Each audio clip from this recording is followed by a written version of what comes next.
How many here believe that we should have more gun control in our country? And raise your hand if you do. No? No, really? Oh, all right. Well, in the United States, it seems that over the past few years, there's been a sudden increase in the amount of mass shootings over various parts of the country. Examples of this, of course, include the Sandy Hook, Connecticut elementary school shooting, the Orlando Pulse nightclub shooting that happened here in Florida, as well as the Parkland High School shooting, and the Las Vegas concert shooting in Nevada, and the most recent, of course, being the California bar shooting.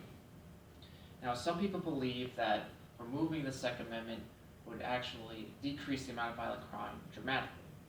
However, at the end of this speech, I hope I kind of convince all of you that keeping the Second Amendment would actually be really beneficial and actually can potentially save lives as well. Now, disarming citizens to protect themselves can actually lead them to be very vulnerable, as many of you can imagine. Whether this be in a rural area where you live in the vast amount of woods and there's a lot of bears or wolves or potential serial killers stalking your house, you always want to make sure you have something to protect yourself. Now, this could also say into urban areas as well too. If you live in a very high crime area or neighborhood, you want to have something to protect yourself with. Now, allowing people to keep, if you give every single person a firearm, that could also be a danger too, because you don't really know what everyone's intentions are going to be when it comes to having the firearm. You might have some people who are very responsible and very mature and can handle a firearm very responsibly, but you also have people who would use these firearms with malicious intent. So for my solution, of course, is to allow people to keep firearms, but to enforce regulations to prevent others who want to cause malicious harm from purchasing a firearm. According to the FBI statistics, crime statistics in 2016, 276 criminals were justly discharged by private citizens.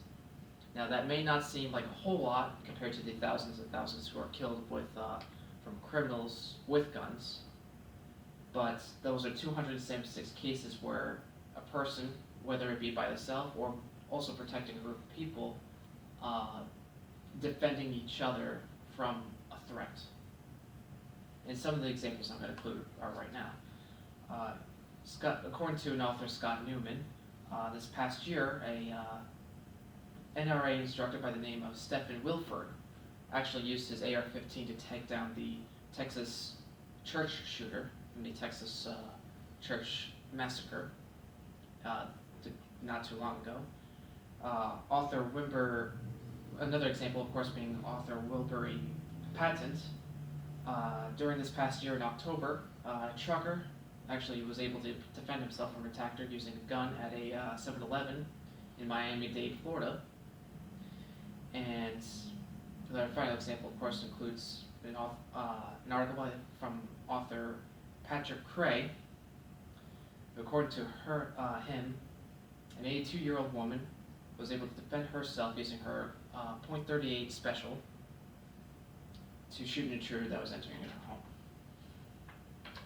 So imagine the amount of lives that we can save if we allow responsible citizens to use guns, but also enforcing regulations to prevent those from purchasing a firearm in order to commit a crime.